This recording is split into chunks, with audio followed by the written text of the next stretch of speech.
بسم اللہ الرحمن الرحیم۔ وہ رات بے حد طویل اور سیاہ تھی اور سرد تھی۔ اس طویل سیاہ اور سرد رات میں تنہا کھڑا وہ اپنی زندگی میں اچانک آنے والے اس موڑ پر حیران تھا۔ اس کے سوچنے سمجھنے کی تمام قوتیں جیسے مفلوج ہو کر رہ گئی تھیں۔ اسے لگتا تھا اس کے ذہن نے کام کرنا چھوڑ دیا ہے۔ اس کے سامنے دو الگ راستے تھے اور اسے دونوں راستوں میں سے کسی ایک کو چننا تھا۔ جوں جوں رات بیت رہی تھی، فیصلے کی گھڑی قریب آتی جا رہی تھی۔ اس نے جیب سے سیل نکالا۔ 3:45 پر اس نے کال لاگ میں سب سے اوپر والے نمبر پر کال ملائی جو پہلی بل پر ہی ریسیو کر لی گئی تھی۔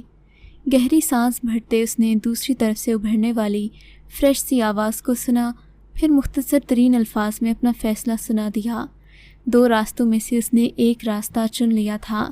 دوپہر ڈھل رہی تھی جب اس نے تھانے کی حدود میں قدم رکھا۔ کرسی پر اونگتے سپاہی نے ذرا چونک کر اسے دیکھتے ہی اپنی ٹانگیں درست کیں۔ السلام علیکم۔ بنا ادھر ادھر نظر ڈالے وہ سیدھا SHO کی ٹیبل کی طرف آئی۔ اس کی آواز پر وہاں موجود 2-3 سپاہیوں کے علاوہ سول کپڑوں میں ملبوس پرانی فائلیں کھنگالتے SP سرگام عباس نے بھی سر اٹھا کر اسے دیکھا۔ SHO نے سر کے اشارے سے سلام کا جواب دیتے ہی اسے بیٹھنے کا کہا تھا۔ جی فرمائیں میڈم، آپ کی کیا مدد کر سکتے ہیں؟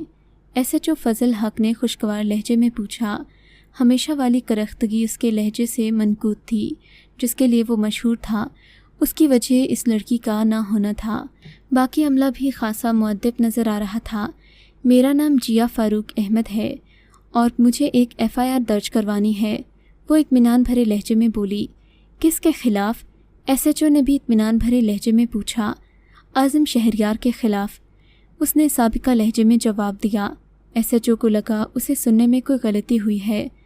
سابق صوبائی وزیر اور موجودہ MNA عظیم شہریار کے خلاف؟ اچھا، اور کس جرم میں؟ SHO کے لہجے میں طنز تھا۔ میرے ساتھ بدتمیزی کرنے اور میری فیملی کو ہراساں اور بلیک میل کرنے کے جرم میں۔ SHO نے کرسی پر ذرا آگے کی جانب ہوتے اس کی آنکھوں میں دیکھا۔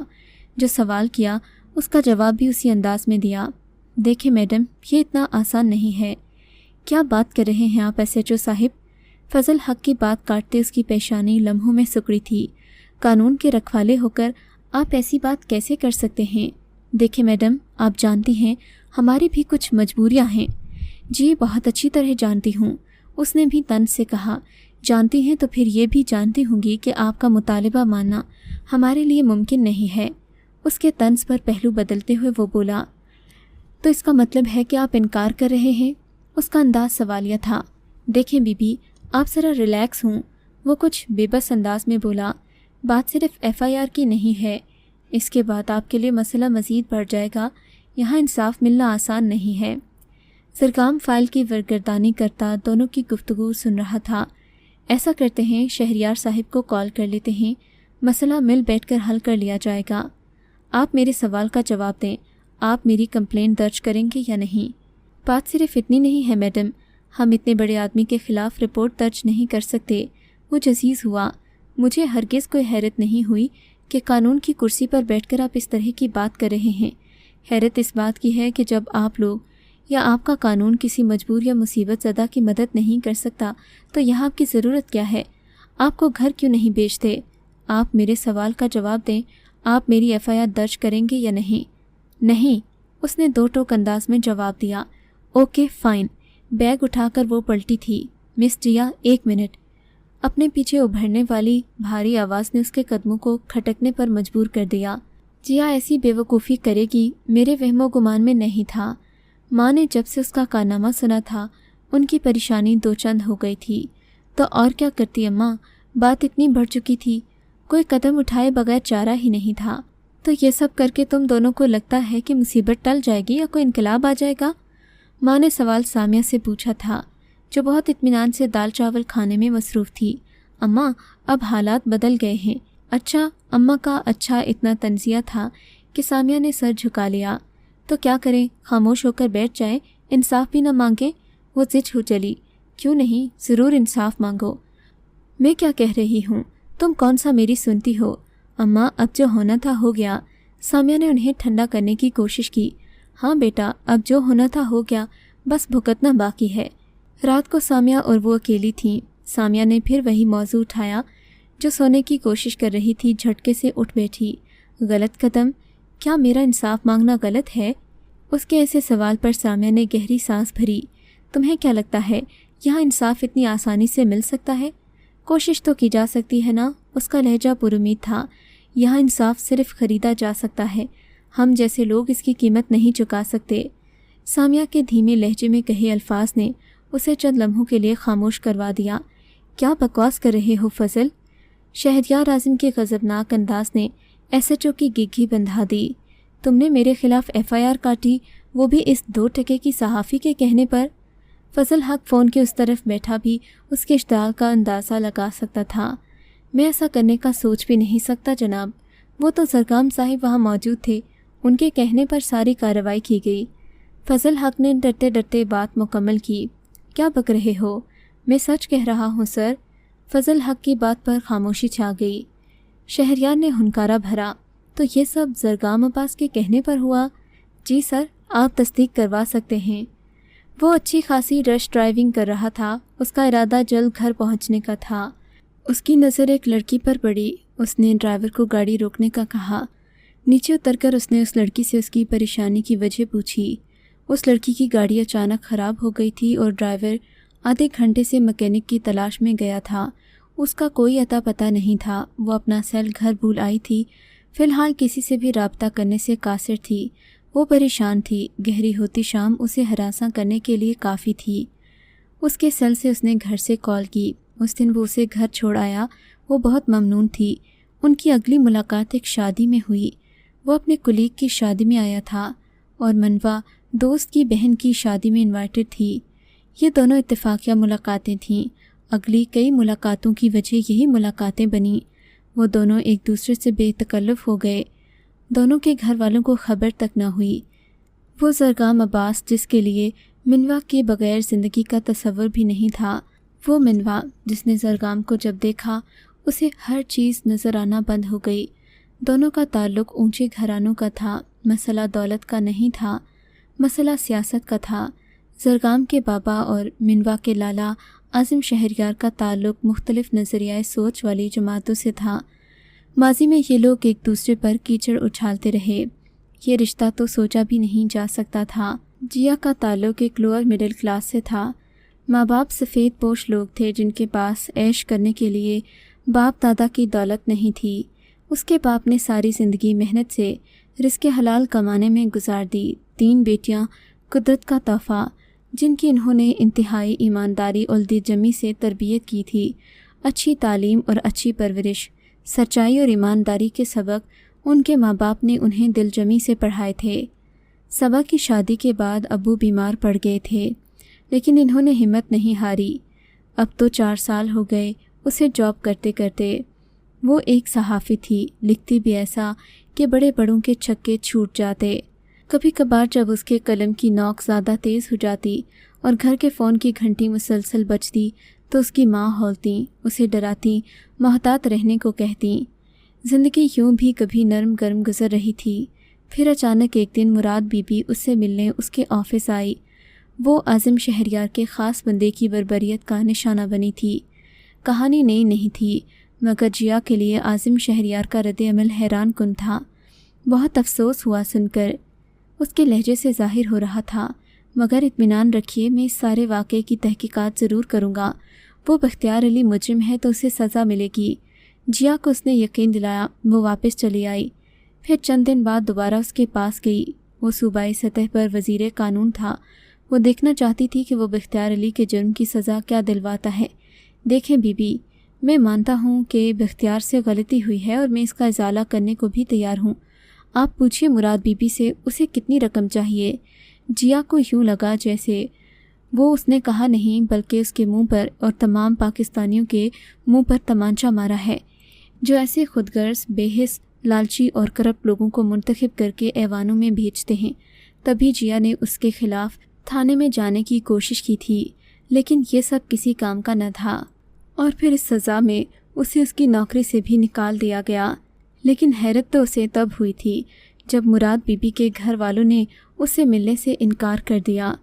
1 ہفتہ گزر گیا تھا۔ وہ پچھلے 1 ہفتے سے زرگام عباس کی قید میں تھی۔ اسے علم نہیں تھا کہ وہ وہاں کیوں ہے، مگر اب اپنے سامنے موجود شخص کو دیکھ کر اسے ساری کہانی سمجھ میں آنے لگی تھی۔ زرگام عباس بھی اس شخص کے خریدے ہوئے انسانوں میں سے تھا جس نے پہلے اس کی مدد کرنے کی حامی بھری۔ وہ اسے مختلف سمجھ بیٹھی تھی۔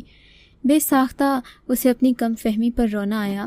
زہ نصیب مس جیا فاروقی احمد، قدرت نے کیسا موقع دیا ہے ملاقات کا، بے ساختہ اس کا شکریہ ادا کرنے کا جی چاہتا ہے۔ ٹانگ پر ٹانگ چڑھا کر بیٹھے عاظم شہریار نے سگریٹ جلایا۔ زرگام کچھ فاصلے پر ان کی طرف پشت کیے کھڑا تھا۔ سگریٹ کا کش لیتے وہ اس کی حالت سے محظوظ ہو رہا تھا۔ شرم آنی چاہیے اس طرح کی گھٹیا حرکتیں کرتے ہوئے۔ اس کے خون میں اس شخص کو دیکھتے ہی شرارے پھوٹنے لگے۔ لیکن آپ تو کہتی ہیں مس جیا کہ ہم سیاستدانوں میں شرم نام کے جراثیم ذرا مشکل سے پائے جاتے ہیں۔ وہ اس کی بات کو انجوائے کرتے ہوئے بولا، خدا کے انصاف اور قہر سے ڈرو عاظم شہریار، بور مت کرو ڈیئر، میں یہاں اس کام کے لیے نہیں آیا، پرانے حساب کتاب کلیئر کرنے آیا ہوں۔ زرگام، اسے لگا تھا اس کے جسم سے جان نکل گئی ہے۔ بے بسی کے شدید احساس تلے دب کر وہ رو دی تھی۔ زرگام کو لگا کہ وہ اپنے پیروں پر کھڑا نہیں رہ پائے گا، آج کے بعد کبھی خود سے نظریں نہیں ملا پائے گا۔ جیا نے نگاہ اٹھا کر چاروں طرف نظر گھمائی، مگر وہاں کوئی نہیں تھا جو اس کی مدد کرتا۔ مگر نہیں، وہاں اللہ تو تھا۔ اس نے دل کی گہرائی سے اللہ کو پکارا، اس کی سن لی گئی۔ پارٹی کا ہنگامی اجلاس، عاظم شہریار کو کال موصول ہوئی، وہ فوراً وہاں سے نکلا۔ ویسے بھی اس کا مقصد وہ سب نہیں تھا، اس کا مقصد کچھ اور تھا۔ ڈرنک گلاس میں لیے وہ بے حد مطمئن انداز میں بیٹھا تھا۔ اس کی آنکھوں میں اطمینان بھری مسکراہٹ تھی، اس کے چہرے پر چمک تھی جیسے کسی فاتح کے چہرے پر ہوتی ہے۔ سب کچھ ویسے ہوا تھا جیسے وہ چاہتا تھا۔ وہ شہریار عاظم تھا، اس کے اپنے اصول، اپنے قاعدے تھے۔ وہ ان لوگوں میں شمار ہوتا تھا جو ایک آدھ نقطے میں ہی پورے کا پورا منظر تبدیل کرنے کی صلاحیت رکھتے ہوں۔ وہ کامیاب رہتا تھا اس لیے کہ کامیابی کے لیے ہر جائز اور ناجائز راستہ اپنانا جانتا تھا۔ منوا اس کی چھوٹی اور لاڈلی بہن تھی جس سے اسے بے پناہ محبت تھی، جس کی ہر فرمائش پوری کرنا وہ اپنا فرض سمجھتا تھا۔ مگر جب سے اس کی چھوٹی بہن نے زرگام عباس کا نام لیا، اسے لگا جیسے وہ اس کی ضد پوری نہیں کر پائے گا۔ وہ اپنی بہن کو کم از کم علی عباس کی بہو نہیں بنا سکتا تھا۔ اگر کوئی دوسرا لڑکا ہوتا تب بھی وہ اس کی شادی منوا سے نہیں کر سکتا تھا، کیونکہ وہ اس کا رشتہ حسان چچا کے بیٹے سے پہلے ہی طے کر چکا تھا۔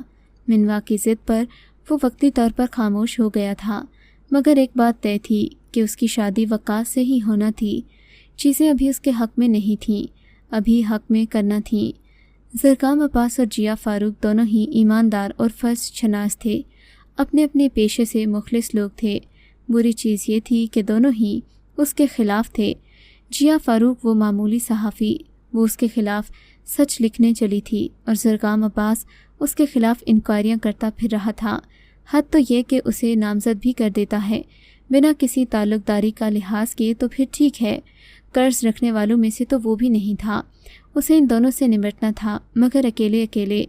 میں رشتہ داری کو فرض پر حاوی نہیں ہونے دیتا، بہت فخر سے کہے ہوئے الفاظ تھے جو اس تک پہنچ گئے تھے، لیکن بات اب محبت کی تھی۔ اسے زرگام کو اس کی محبت کے ذریعے ہی آزمانا تھا۔ منوا کو اس نے گاؤں بھجوا دیا، مورے کی خرابی طبیعت کا بہانہ کر کے اتنی جلدی مچائی کہ وہ اپنا سیل ساتھ نہیں لے جا سکی۔ حویلی میں اس نے منوا کو فون استعمال نہ کرنے کی سختی سے ہدایات کی ہوئی تھیں۔ اب اسے زرگام کا انتظار تھا۔ وہ بہت پریشان تھا، منوا سے رابطہ نہ ہونے کی وجہ سے بے قرار تھا۔ لوہا گرم تھا جب اس نے پہلی بار چوٹ لگائی۔ آرام سے زرگام صاحب، ذرا ہوش سے کام لیں، کیونکہ اس وقت آپ کو اس کی ضرورت ہے۔ گھر جائیں، ٹھنڈے دل و دماغ سے غور کریں، آپ کے پاس کل تک کا وقت ہے۔ زرگام، لالا میری زبردستی شادی کرنے والے ہیں، انہوں نے مجھے یہاں قید کر رکھا ہے، کچھ کرو پلیز، میں تمہارے بغیر مر جاؤں گی۔ یہ اور اس جیسے چند فقرے اس تک منوا کی ہینڈ رائٹنگ میں لکھے پہنچے تھے۔ وہ مزید برداشت نہیں کر پایا۔ اس نے عاظم شہریار کی بات مان لی اور جیا فاروق کو اغوا کر لیا۔ اس نے منوا کی محبت کو جیا کی عزت پر ترجیح دے دی۔ اسے خبر نہیں تھی کہ اس نے ناقابل تلافی غلطی کر ڈالی۔ کھیل یہاں ختم نہیں ہوا، اسے کل صبح کا انتظار کرنا تھا۔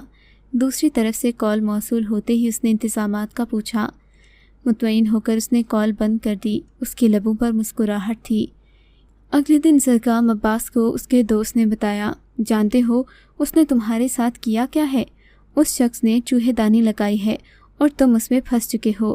اس فلیٹ کی مکمل خبرگیری کی گئی ہے، وہاں صبح چھاپا ڈلوانے کا پلان ہے ان کا۔ اب خود سوچو یہ سارا سکینڈل تمہارے خاندان کو کہاں لا کھڑا کرے گا۔ ہارون اظہر نے چند لمحے خاموش رہ کر اسے سوچنے کا وقت دیا۔ اب اس سب کا ایک ہی حل ہے کہ تم آج اس لڑکی سے ابھی نکاح کرو۔ کل نیوز میں تمہارے سکینڈل کی خبر سے پہلے نکاح کی خبر ہونی چاہیے۔ وہ دونوں بازو گھٹنے کے گرد لپیٹے بیٹھی تھی جب وہ اندر داخل ہوا۔ نظریں جھکائے وہ اس کے روبرو بیٹھا تھا۔ جیا فاروق نے ایک نظر اس پر ڈالی اور پھر اپنے ہاتھوں پر جما دی۔ مجھ سے شادی کرو گی جیا؟ اس کے لبوں سے نکلتی بات نے اسے حیران کر دیا۔ ہر کام ویسے نہیں ہوتا جیسے ہم چاہتے ہیں، بے شک سب رب کی چاہت سے ہوتا ہے۔ عاظم شہریار کی چال ناکام ہو گئی۔ اب وہ زخمی شیر کی طرح بلبلا رہا تھا، ایسے تو نہیں چھوڑوں گا تمہیں، کاغذ کے ایک ٹکڑے کے باعث تو مجھ سے جیت نہیں سکتے۔ سل پر نمبر ملاتا وہ بڑبڑا رہا تھا۔ معروف سیاستدان علی عباس کے بیٹے ایس پی زرگام عباس نے مڈل کلاس سے تعلق رکھنے والی جیا فاروق سے خفیہ نکاح، یہ بریکنگ نیوز تھی۔ ہر چینل نے چلائی اور بار بار چلائی۔ وہ ٹی وی اسکرین کو دیکھتے اس کا نمبر ملا رہے تھے جو بند جا رہا تھا۔ بی جان خاموشی سے بیٹھی تھیں۔ یاد رہے زرگام عباس سیاستدان اعظم شہریار کی بہن منوا شہریار سے منسوب تھے اور عنقریب دونوں شادی کے بندھن میں بندھنے والے تھے۔ نیوز کاسٹر تفصیلات دینے میں مشغول تھی۔ زرگام نے چند گھنٹوں بعد میڈیا پر آ کر اس کی خبر کی تصدیق کر دی اور اس شادی کی وجہ محبت اور پسندیدگی کو قرار دیا۔ وہ جو سوچ رہے تھے کہ اس خبر کی تردید کریں گے، اسے دشمنوں کی سازش اور پروپیگنڈا قرار دیں گے، تھک کر بیٹھ گئے۔ بی جان نے دوپٹے کے پلو سے آنکھیں پونچھی۔ وہ دکھ سے اسے دیکھ رہی تھی۔ تو جانتا تھا کہ عزت اہم ہوتی ہے زرگام؟ کاش یہ بھی جانتا ہوتا کہ سب کی اہم ہوتی ہے۔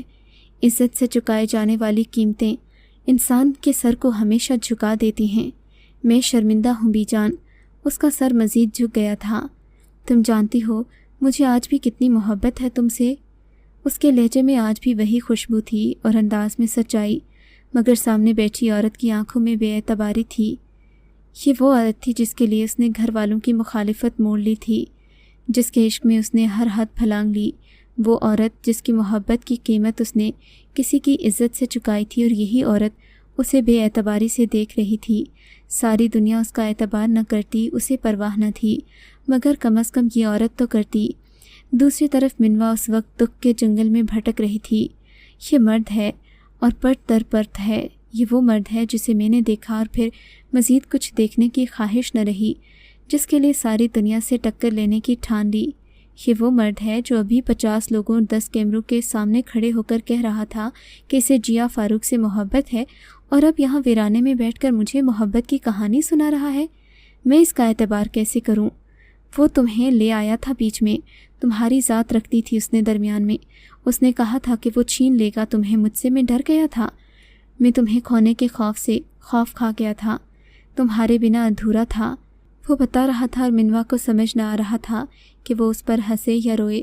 منوا نے اسے معاف کر دیا، مگر اب وہ مزید جیا فاروق کے ساتھ کوئی زیادتی نہیں کرنا چاہتی تھی۔ منوا کی وجہ سے جیا فاروق کا بہت کچھ چھینا گیا۔ اب جو منوا کے پاس تھا وہ اسے جیا کو دینا تھا۔